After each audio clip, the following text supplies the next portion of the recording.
아멘. 지난주 우리는 사도 바울의 간증을 들었습니다. 예수님을 만나기 전 바울은 그 어느 누구보다도 유대교의 열성분자였습니다. 정말 종교적인 열심은 특심이었죠. 하지만 이러한 열심은 오히려 다른 사람들을 정죄하는 잣대가 되지 않았습니까? 하나님이 보시기에 바울은 의인이었느냐? 아니요, 그렇지 않았습니다. 결코 의인이 아니었습니다. 그런데 그때는 몰랐다는 거예요. 자, 이제 이게 우리의 문제인데, 그래서 갈라디아 성도들에게 지난주 자신의 삶의 간증을 통해서 뭘 말했습니까? 종교적으로, 도덕적으로 아무리 노력을 하고 아무리 애를 쓰고 아무리 수고를 해도 의인이 안 되더라는 거죠. 너희들 그렇게 하고 있지, 나 그거 옛날에 다 해봤다. 근데 그게 안 되더라. 지금 그 얘기 하고 있지 않았습니까? 그러면서 뭘 말했습니까? 나의 의로움이 아니라 하나님의 의로움 때문에 진짜 우리가 의로워지는 거더라. 나의 공로, 나의 열심, 나의 수고로 인하여서 내가 의로워지는 게 아니라 하나님의 은혜로 의로워지는 거더라. 그런데 어찌하여서 너희들은 다른 복음, 가짜 복음을 따라 그렇게 속히 떠나가고 있냐? 이 멍충이들아. 지금 그 얘기를 지난주 했죠. 자, 오늘 본문도 마찬가지예요. 사도 바울의 이와 같은 논지를 지금 놓치시면 안 됩니다. 그러면서 오늘 본문은 특별히 예루살렘을 두 번째로 방문했을 때의 일을 다시 한번 기록하는데요. 자, 1절을 우리가 살펴보도록 합시다. 함께 읽겠습니다. 시작. 14년 후에 내가 바나바와 함께 디도를 데리고 다시 예루살렘에 올라갔나니. 자, 14년이라는 시간은 바울이 다메섹 도상으로 갔을 때에 부활하신 주님을 만난 바로 그 시점을 이후로 14년이 지났다는 거예요. 회심하고 나서 14년 후에 대략 AD 한 44년경으로 보고 있습니다. 사도 바울은 바나바, 디도와 함께 예루살렘으로 올라갔습니다. 자, 저를 보세요. 참고로 성경을 보실 때에 예루살렘에 가다라는 이런 표현들을 오늘 본문도 마찬가지지만 뭐라 그래요? 올라가다 이런 얘기를 써요. 올라가다. 여러분 왜 올라가다라는 표현을 쓸까요? 뭐 예루살렘이 이제 성전이 있어서 아주 막 거룩한 곳이고 막 하나님의 고귀함이 특별히 있는 곳이어서 마치 우리들의 숭고한 마음으로 지금 막 드려지는 뭐 그런 의미일까? 아니요. 그게 아니라 간단해요. 이유는 해발 815m였거든요. 예루살렘이 지리적으로 등산하듯이 마치 올라가야 했기 때문에 올라간다라는 표현을 쓰고 있다는 것 잊지 마십시오. 때로는 이걸 너무 막 알레고리컬하게 뭔가 막 되게 의미 있는 것처럼 얘기하는 경우도 있는데 그런 거 아니에요. 그냥 지리적으로 다른 곳보다 높았기 때문에 올라간다. 이렇게 표현을 하고 있다는 거 기억하십시오. 자, 1절을 보면 아주 흥미로운 표현이 있습니다. 자, 1절을 잘 보시면 바울은 바나바와 디도 두 사람과 함께 갔는데 바나바와 디도에게 쓰는 전치사가 달라요. 한번 보세요. 자, 바나바에게는 함께라는 말을 쓰죠. 디도는 뭐예요? 데리고라는 말을 쓰고 있죠. 자, 무엇을 보여줍니까? 바울의 입장에서 바나바는 동등한 사도로서 또한 동등한 위치와 권리를 가지고 함께 동력하는 동력자라는 거죠. 함께라는 단어를 써요. 하지만 반면에 디도는 어떻습니까? 뭔가 선후 관계가 있어요. 그리고 바울의 입장에서는 디도는 그의 참된 아들이었고 정말 조력자였습니다. 자, 앞에 스크린을 한번 보시죠. 디도서 1장 4절에서 이렇게 그래서 얘기를 하고 있는데 함께 읽을까요? 시작. 같은 믿음을 따라 나의 참 아들 된 디도에게 편지하노니 하나님 아버지와 그리스도 예수 우리 구주로부터 은혜와 평강이 내게 있을지어다. 네, 바울이 주도권을 가지고 이 디도라는 사람의 사역을 리딩했어요. 그래서 데리고라는 표현을 쓰고 있다는 거죠. 여러분 우리들의 삶도 마찬가지지 않습니까? 때로는 누군가는 나에게 함께하는 분이에요. 하지만 우리가 부모로서 이 자리에 다 있지만 우리 자녀들은 여전히 우리가 그들을 데리고 뭔가 리딩을 해서 가야 되는 거죠. 우리들 삶 가운데는 함께하는 사람도 있고 또한 데리고 가야 할 사람들도 있는 것이죠. 하지만 어때요? 우리 일부 예배 때 제가 이춘상 집사님 예를 잠깐 들었지만 지난주 이제 할아버지가 되셨거든요. 자, 자녀가 장성해서 결혼을 하고 또 아이를 낳는 이제 부모가 되는 것을 보면 어느샌가 데리고 갔던 그 자녀가 어떻게 되는죠? 인생의 동반자로서 함께 그 자리를 서는 것을 우리는 뭐 익혀야 알고 있습니다. 그렇죠. 그게 하나님의 이끄심 아니겠습니까? 오늘 갈라디아서를 쓰고 있으면서 디도는 물론 데리고 가던 후배 사역자였죠. 하지만 언제까지나 후배 사역자로만 있지는 않았습니다. 디도는 먼 훗날 그 어느 누구보다도 동등한 그리고 너무나 큰 힘이 되었던 동력자로서 사도 바울에게 있어서 섰던 함께했던 자가 되었음을 우리는 보게 되는 것이죠. 우리들 삶 가운데 이러한 은혜의 이야기가 정말 펼쳐져 갔으면 좋겠습니다. 누군가는 함께하는 분이 있고 여전히 누군가는 아우 부담스러워, 아우 저걸 해야 되나? 해야 돼요. 데리고 갈 때가 있습니다. 하지만 분명한 것은 그 모든 삶의 여정 속에 하나님의 일하심이 있다라는 거죠. 자, 한편 이들이 예루살렘에 올라간 이유가 무엇입니까? 자, 오늘 본문 2절을 보시죠. 함께 읽겠습니다. 시작. 계시를 따라 올라가 내가 이방 가운데서 전파하는 복음을 그들에게 제시하되 유력한 자들에게 사사로이 한 것은 내가 다름질하는 것이나 다름질한 것이 헛되지 않게 하려 함이라. 왜 올라갔습니까? 하나님의 계시가 있었기 때문이라는 거예요. 그러니까 지금 유대주의자들이 사도 바울을 공격하는 게 뭐예요? 쟤는 가짜 사도야. 제가 전하고 있는 복음은 예루살렘 사도로부터 배워가지고 꼴랑 배워가지고 그거 그냥 입만 떠들고 다니는 거다. 이렇게 막 엄청나게 공격을 했거든요. 근데 그게 아니라는 거죠. 내가 예루살렘으로 올라간 것은 내가 전하고 있는 복음이 사도들로부터 인정을 받기 위함도 아니고 내가 전하고 있는 이 복음이 맞는지 안 맞는지 좀 봐주세요라고 평가받기 위해서 올라간 것도 아니라는 거죠. 왜 올라갔습니까? 2절에서 분명히 얘기하잖아요. 계시를 따라 내가 올라갔다. 자, 그러면 우리가 좀 질문을 해야 될 것 같아요. 여기서 말하는 계시가 뭘까? 참 궁금했어요. 도대체 계시를 따라 올라갔다라고 할 때 하나님이 도대체 바울에게 무엇을 나타내셨고 무엇을 보여주셨기에 올라간 것일까? 여기에 대해서 사도행전 11장 27절로 30절을 보면 그 힌트를 우리가 알 수 있는데요. 다시 한번 스크린을 보실까요? 함께 읽겠습니다. 시작. 그때 선지자들이 예루살렘에서 안디옥에 이르니 그 중에 아가보라 하는 한 사람이 일어나 성령으로 말하되 천하에 큰 흉년이 들리라 하더니 글라우디오 때에 그렇게 되니라. 제자들이 각각 그 힘대로 유대에 사는 형제들에게 부조를 보내기로 작정하고 이를 실행하여 바나바와 사울의 손으로 장로들에게 보내니라. 네, 큰 흉년이 일어났습니다. 예루살렘 교회 성도들이 너무나 힘겹게 이 흉년으로 말미암아 어려워하고 있었습니다. 이 소식을 다른 지역에 있던 교회들이 들었습니다. 그래서 어떻게 합니까? 십시일반 구제금을 모았습니다. 그리고 그 모은 구제금을 예루살렘 교회에 전달해야 되는데 누구에게 전달하는 그 임무를 주느냐? 바울과 바나바. 그리고 오늘 본문에 이제 디도도 함께 그 일을 하기 위해서 예루살렘에 올라갔구나라는 것을 우리가 알 수 있게 되는 거죠. 자, 이 부분에 대해서 오늘 본문 갈라디아서 2장 10절을 한번 보세요. 동일하게 이렇게 얘기하는데요. 함께 읽겠습니다. 시작.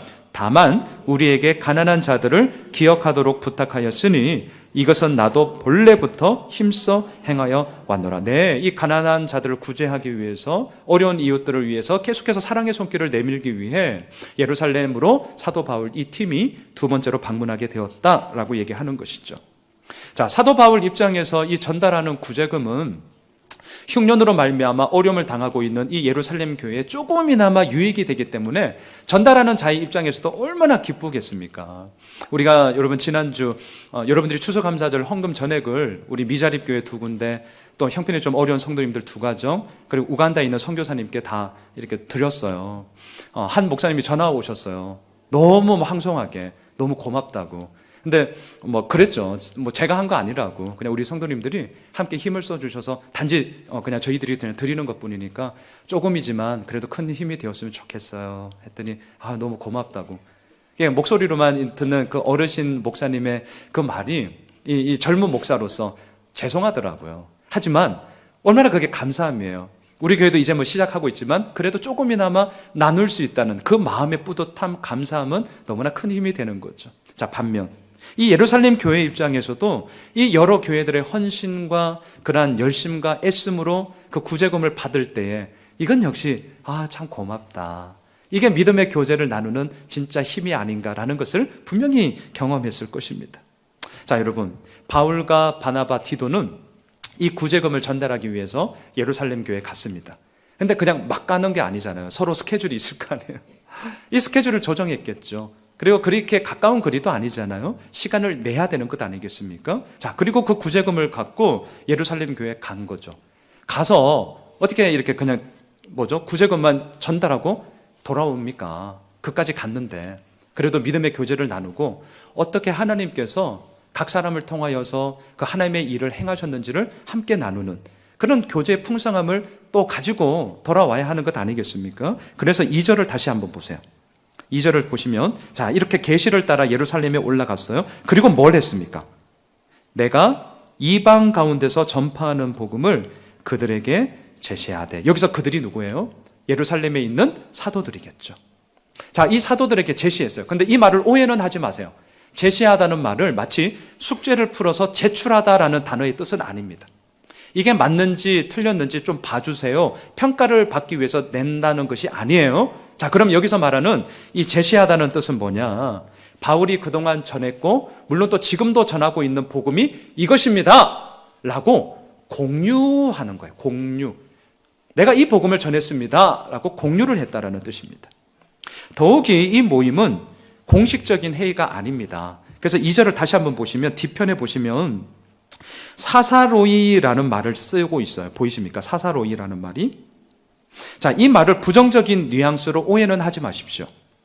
어떤 안건을 상정하고 그것을 무조건 이렇게 가결시키기 위해서 뒤에서 뭐 싸바싸바 하거나 아첨을 하거나 뭐 내무를 해서 막 사사로운 이해관계에 얽매여서 이 일을 진행해놓구나 라는 뜻이 아니고요. 이 말은 이런 뜻입니다. 공적인 모임이 아니라 개인적인 만남이었다. 그 뜻이에요. 사사로이. 바울은 다른 사도들과 함께 개인적으로 만났습니다. 그리고 자신이 전했고 그리고 지금도 전하고 있는 예수 그리스도의 복음이 어떠한지를 함께 그냥 공유했던 거예요. 얼마나 감사합니까?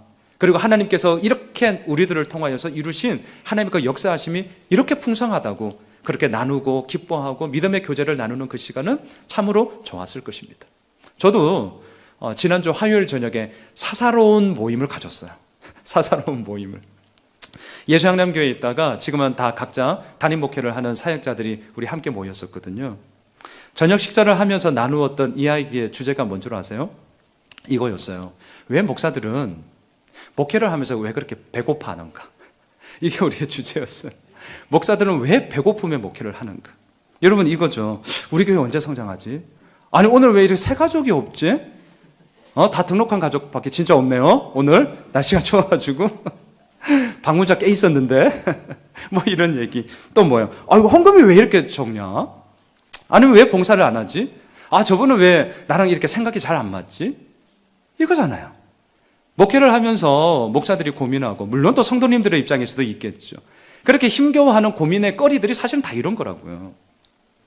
성공에 목말라하고 성장에 끊임없이 배고파하는 것이 이 배고픔에 목회를 하고 있는 목사들이 아닌가. 근데 이 얘기를 하고 있는 저도 예외가 아니에요. 개척을 하니까 얼마나 욕심이 나는지 이거는 마셔도 목마르고 먹어도 배고픈 거 아십니까? 제가 개척을 하기 전에 여러분 우리 예수 호미철교회 사용 설명서가 있어요. 제가 이렇게 쭉 그림을 그리면서 첫 번째 좀 저희 교회를 통해서 하나님 맺어 주십시오라는 게 뭐냐면 분립개척입니다. 물론 저도 분립개척을 통하여서 이 교회를 세웠고 개척을 했기 때문에 너무나도 감사하고 또 그렇게 해야 된다는 받은 은혜가 있기 때문에 저는 분명히 흘려보낼 것입니다. 근데 이제 4개월이 지났잖아요. 4개월이. 그러면서 한편으로 이제 벌써 이런 생각이 드는 거예요. 아직 우리 교회도 연약한데. 근데 이 마음이 앞으로 멀리 가더라도 계속 있다는 거죠. 그 생각이 딱 들어요. 그래서 어떤 생각이 들었냐면 그래 내가 빼도 박도 못하게 사용 설명서에 이 말을 쓴 게 잘했다. 저도 나를 못 믿기 때문에 그 생각을 하게 되었는데 입장이 바뀌어서 마치 딸을 시집 보내듯이 바리바리 싸서 떠나 보내야 할 때 그 마음에 그런 섭섭함이라고 할까요? 그 마음이 얼마나 크겠습니까? 자, 이러한 배고픔의 목회에 대해서 얘기를 나누면서 저희들은 무슨 결론을 내렸냐면 이렇게 얘기했어요. 예수님 한 분만으로 진짜 만족하는 배부름의 목회를 하면 참 좋겠다. 그래서 이런 얘기를 나누었어요. 다들 먹고 살기 참 바쁘시잖아요. 그래 이렇게 날씨가 막 추울 때는 사실 오기 또 어렵잖아요. 그럼에도 불구하고 오늘 이렇게 2부 예배 함께 해주셔서 참 감사합니다. 진짜 고맙습니다. 우리 교회보다 훨씬 더 말씀 좋고 이 호메실 지역에도 훨씬 더 시설 좋고요. 아이들 양육 프로그램 훨씬 더 잘된 교회들 많이 있습니다. 그럼에도 불구하고 이 개척한 교회, 상가교회, 참 많은 사람들이 부담스러워하는 교회 이렇게 함께 해주신다는 것 자체가 저에게 있어서는 너무나 감사한 거죠. 내 욕망에 사로잡혀서 늘 배고픔에 시달리는 그런 어리석은 목회가 아니라 그냥 하나님이 이끄시는 만큼 간다. 그냥 하나님께서 허락해 주시는 만큼 그냥 나는 간다. 그리고 그냥 하나님만 바라보며 가자. 그것이 우리가 추구해야 되는 목회고 그것으로 말미암아 진짜 우리가 배고파서 헐떡이는 게 아니라 진짜 주님 한 분만으로 너무나 족합니다 라는 배부름의 목회가 되지 않겠는가. 이게 우리의 결론이었어요. 잘했죠. 얼마나 유익한 모임인지 몰라요. 그래서 2월에 우리가 정기적인 모임인데 2월에 또 만나기로 했거든요. 자, 여러분, 제가 왜 이 얘기를 하느냐? 사도 바울이 이러한 사사로운 만남을 지금 가지고 있습니다. 뭐 얘기했겠습니까? 목회 얘기하죠. 목사가 목회 얘기하죠. 뭐 얘기하겠습니까?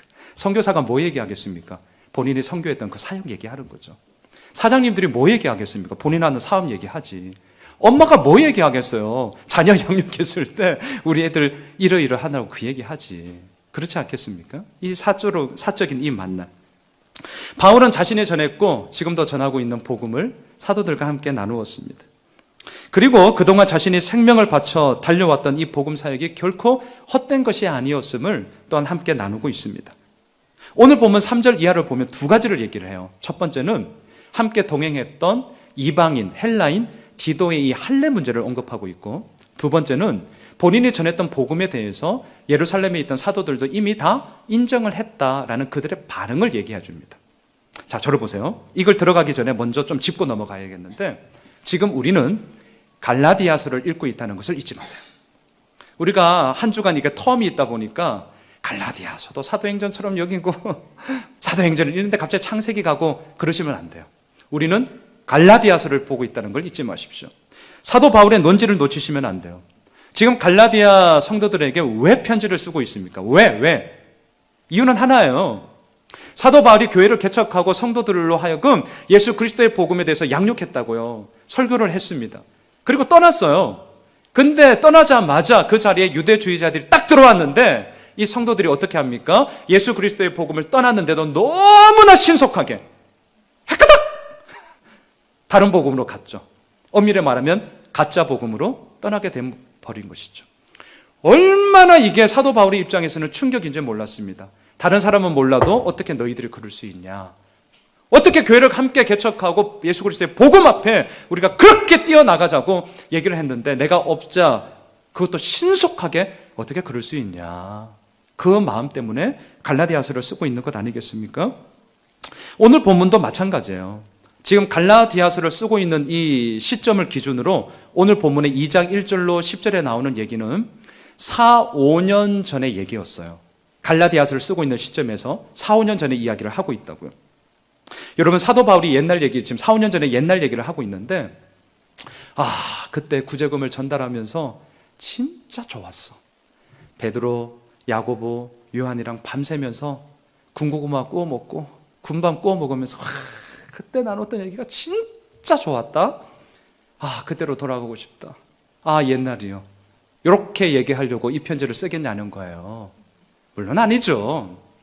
이 얘기를 하는 게 무엇입니까?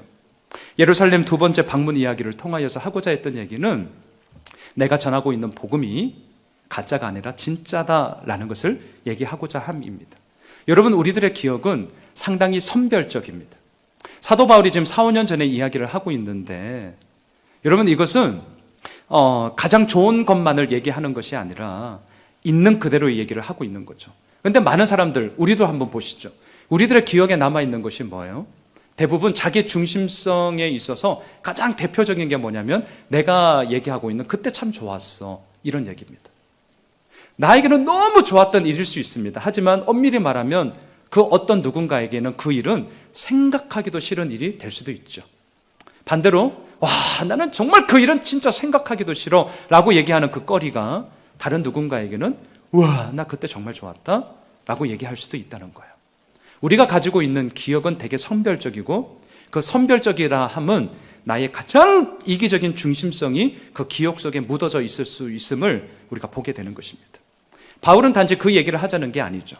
자, 그럼 우리가 한번 나누어 볼까? 첫 번째, 이방인 디도의 할례 문제를 4, 5년 전의 이야기를 끄집어내서 편지를 쓰고 있습니다. 3절을 보시죠. 함께 읽겠습니다. 오늘 본문 3절입니다. 시작. 그러나 나와 함께 있는 헬라인 디도까지도 억지로 할례를 받게 하지 아니하였으니, 여기서 헬라인이란 이방 출신의 그리스 사람을 뜻합니다. 디도는 이방인이었습니다. 그리고 디도는 예수님을 믿는 아주 신실한 주님의 종이었습니다. 목회자였습니다. 우리가 보기에 이 디도는요, 목회자가 되기에 결격 사유가 없습니다. 참 온전한 사람이었습니다. 그런데 유대인들이 보기에 이 디도는 목회자가 되기에는 아주 결격 사유가 하나 있었어요. 그게 무엇입니까? 할례를 받지 않았다는 거죠. 유대인들에게 할례는 하나님의 언약 백성입니다 라는 것을 나타내는 표징 아니었습니까? 유대인들, 그들은요, 이방인들이 유대교로 개종을 할 때 반드시 했던 것이 뭐냐면 할례를 시키는 거였거든요. 그리고 심지어는 유대교나 다른 이방 종교에서 기독교로 개종을 할 때도 할례를 시키기도 했습니다. 누가? 유대주의자들이.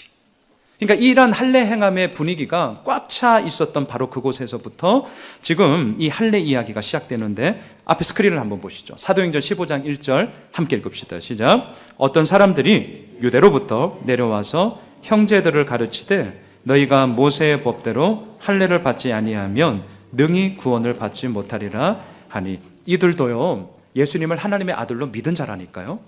예수님을 메시아로 믿었던 자들입니다. 예수님을 믿음으로 시작한 구원을 인정했어요. 근데 문제는 뭐죠? 그 구원의 완성이 뭘로 이루어진다는 거죠? 할례로 말미암아 그 구원의 완성이 이루어진다라고 얘기했다는 거죠. 자, 지금 이 디도의 할례 문제를 끄집어냈어요. 무려 지금 4, 5년 전의 이야기를 왜 끄집어내겠습니까? 4, 5년 전에 이 할례 문제로 논쟁이 됐던 얘기가 4, 5년이 흐른 지금도 이 갈라디아 교회 안에, 그리고 갈라디아 지역뿐만이 아니라 많은 교회에서 할례 논쟁이 여전히 이루어지고 있다는 거예요. 변함이 없이. 아니, 오히려 더 할례를 받아야 구원이 완성된다라는 것이 더 많은 사람들에게 먹혀든다는 거죠. 이게 지금 사도 바울에게 있어서는 이해도 못할 뿐만 아니라 이거는 절대 아니기 때문에 여기에 대해서 간과할 수 없다. 그것 아니겠습니까? 그래서 지금 이 편지를 쓰고 있죠. 여러분, 지금 3절을 통하여서 뭘 얘기합니까? 사도들은 억지로 디도에게 할례를 받지 않게 했다. 할례를 안 했다. 지금 그 얘기하죠. 이유가 무엇일까요? 예수 그리스도를 믿음으로 구원이 시작되었는데 할례를 받음으로 그 구원이 완성된다라는 것을 믿었다면, 사도들이 믿었다면 억지로 디도에게 할례를 행했을 것입니다. 하지만 그게 아니라는 거죠. 구원의 완성은 무엇입니까? 처음부터 마지막까지 예수 그리스도를 믿음으로 말미암아 이루어지는 것이기 때문에 사도들은 억지로 해라 마라 하지 않았다는 거죠. 이미 판례가 있다는 거예요. 판례가. 근데 문제는 뭐예요?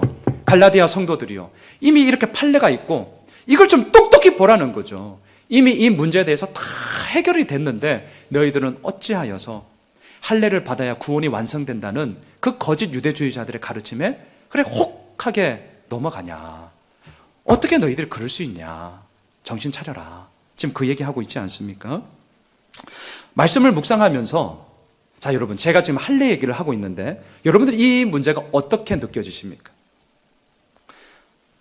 이 할례가 오늘날은 해도 그만 안 해도 그만이잖아요. 그래서 막 목에 핏대를 세우고 막 눈에 힘을 주고 지금 사도 바울은 할례 논쟁을 펼치고 있는데 막상 이 성경을 읽고 있는 2017년 12월을 살아가고 있는 우리들에게 있어서는 공감이 안 돼요. 그렇지 않습니까? 아니, 할례 받아도 되고 안 받아도 되는데 뭐 이런 거잖아요. 그래서 제가 좀 말씀을 준비하면서 생각해 보았어요. 21세기 현대판, 오늘날 우리가 살아가고 있는 문제에 있어서 할례는 뭘까? 반드시 구원을 예수 그리스도를 믿음으로 말미암아 이루어진다는 것은 얘기하지만 한편으로는 예수를 믿으면서도 야, 이렇게 해야 되는 건 아니야 라고 할 때에 이게 도대체 뭐가 있을까? 그 생각을 한번 해보았어요. 그러다가 여러 생각 가운데 한 단어로 딱 집결을 하면, 집약을 하면 뭐냐? 결국은 뭐냐? 이거였어요. 내가 이룬 공로더라고요. 내가 이룬 공로. 그동안 사역을 하면서 많은 분들에게 세례 교육을 하고 또 세례를 함께 또 집례를 했죠. 세례 교육의 핵심 포인트는 뭐죠? 구원의 확신이죠. 구원의 확신. 지금 내가 당장 죽어도 하나님 나라에 들어갈 수 있겠습니까? 라는 질문에 대해서 네. 그렇게 대답을 할 수 있는 게 아주 심플하게 말하면 그게 구원의 확신 아니겠습니까? 근데 많은 분들이 이 질문에 대해서 머뭇거리는 것이 너무나 많아요. 물론 쑥스러워서 머뭇거렸다면 그건 괜찮습니다. 아니면 그 질문에 대해서 선뜻 네! 라고 대답을 하는 게 다른 사람들이 보기에 좀 교만한 거 아니야? 이렇게 보일까 봐 예의상 말씀을 하지 않았다면 예, 그것도 괜찮습니다. 너 그런 거 괜찮아요. 그런데 얘기를 하면서 교육을 하면서 많은 부분들을 나누다 보면 그렇지 않은 경우가 정말 많이 있습니다. 네 라고 대답을 못 하셔요. 그럼 제가 이유를 묻죠. 성도님, 왜 지금 죽으면 하나님 나라에 못 간다고 생각하셔요? 왜 그렇게 생각하셔요? 이렇게 질문을 하면 거의 99%, 10중 8구는 뭐라 대답하냐? 목사님, 믿음이 부족해서요. 아니면 믿음이 없어서 이제 이렇게 얘기를 하죠. 그럼 제가 또 디테일하게 묻습니다. 꼬리에 꼬리를 이제 무는 거죠. 아니, 왜 믿음이 부족하다고 생각하세요? 왜 믿음이 없다고 생각하세요? 이렇게 얘기하면 또 대부분의 분들이 뭐라 대답하는 줄 아세요? 이제 이렇게 얘기하는 거죠. 목사님, 실은 저를 전도해 준 권사님이 계셔요. 저를 전도해 준 집사님, 장로님이 계시는데 그분들을 볼 때는 신앙생활을 정말 엄청나게 열심히 한다는 거예요. 근데 그거와 견주어 볼 때 나는 날라리에 또 이런 날라리가 없네. 너무 부족하다는 거죠. 그래서 제가 아직 멀었어요. 이제 이런 얘기를 하죠. 또 어떤 분들은 이런 얘기 하죠. 매일마다 성경 보는 것도 아니고 또 매일마다 이렇게 열심히 기도하는 것도 아니고 그래서 제가 참 부족하다고 생각해요. 아니면 어떤 분들은 목사님, 제가요 실은요 옛날에 지은 죄가 어마무시하게 많거든요. 그 죄가 너무 많아서요. 이런 얘기도 하고. 아니면 예수를 믿긴 하지만 지금도 죄 짓는 게 너무 많고 제가 아직 착하게 살지를 못해서요. 또 어떤 분들은 이런 얘기도 해요. 어려운 사람들 도와주고 베풀고 섬기고 그렇게 살아야 되는데 목사님, 제가 아직은 그렇게 하지를 못하고 있어요. 이제 이런 얘기를 하신다는 거죠. 자, 보세요. 저는 이러한 대답들이 21세기 오늘날 우리들이 가지고 있는 할례라고 생각합니다. 한번 잘 생각해 보세요. 지금 이 성도님들이 제가 지금 예를 들었던 이 말들이 틀린 말입니까? 아니요. 맞는 말이에요. 맞는 말입니다. 예수를 믿는 자로서 우리 반드시 그렇게 살아야 됩니다. 하지만 그렇게 살겠노라고 결단을 하고 이를 악물고 하더라도 안 될 거예요. 우리가 에스더서를 큐티하고 있죠. 에스더서의 그 믿음의 결단, 그 많은 분들에게 하자되고 있는 그 유명한 말, 죽으면 죽으리이다. 여러분 오해하지 마십시오. 에스더의 그 믿음의 결단이 있어서 모르드게의 대성통곡이 있어서 하나님의 구원의 역사가 이루어졌습니까? 아니요! 만약에 그렇게 생각하신다면 지금 제가 갈라디아서를 계속 설교하고 있는데 잘못 들으신 거예요.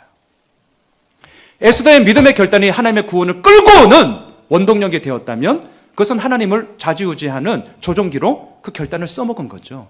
그게 하나님을 이용해 먹는 거예요.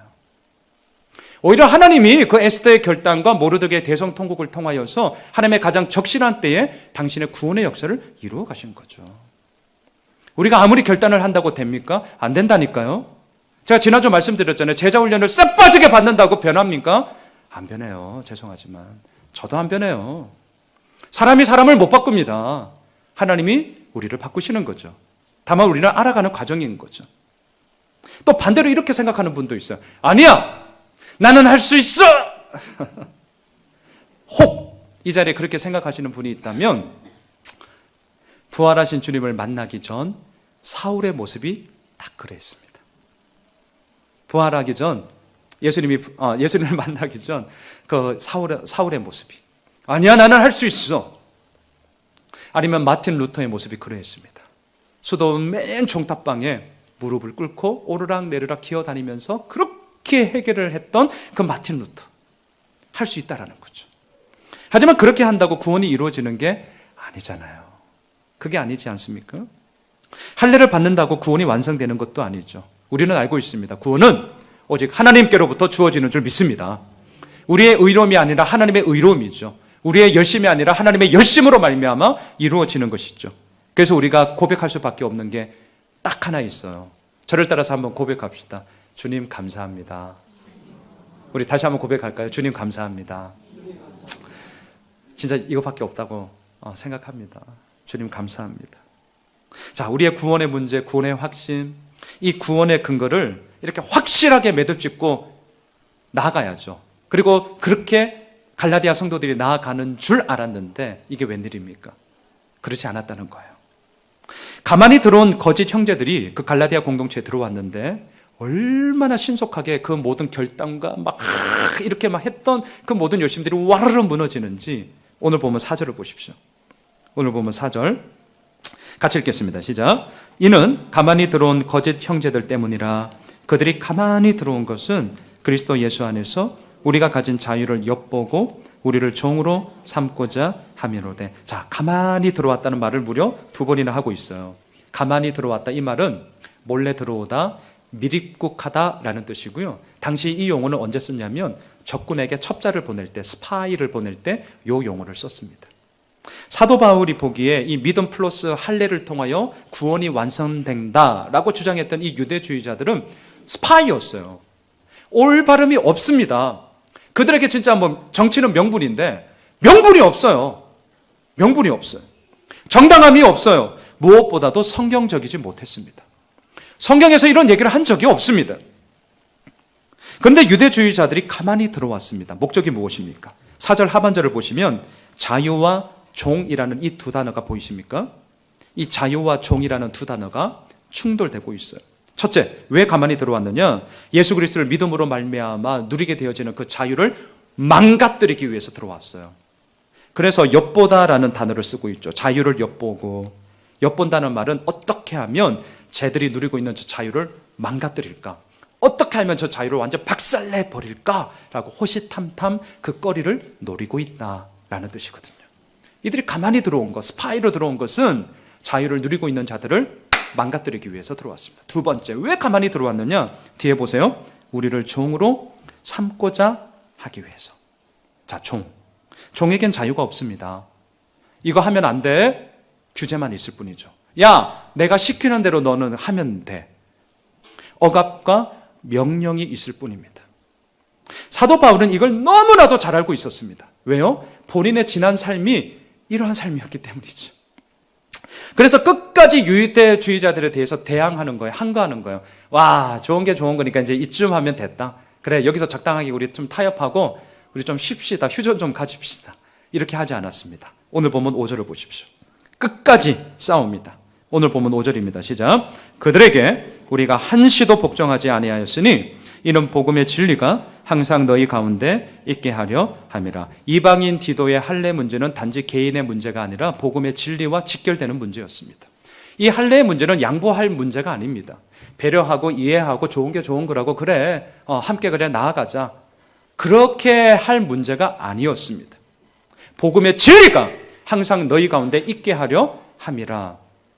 복음의 진리에 대한 문제였기 때문에 한시라도, 단 1분 1초라도 그 말에 대해서 나는 복종하지 않겠다. 그리고 너희들도 그 믿음의 길을 함께 걸어가자라고 얘기하는 거죠. 2번째, 오늘 본문에서 4, 5년 전의 이야기를 하면서 바울은 무슨 얘기를 하냐면 그 당시에 예루살렘 사도들이 이미 내가 전한 복음을 다 인정했다라는 얘기를 하고 있습니다.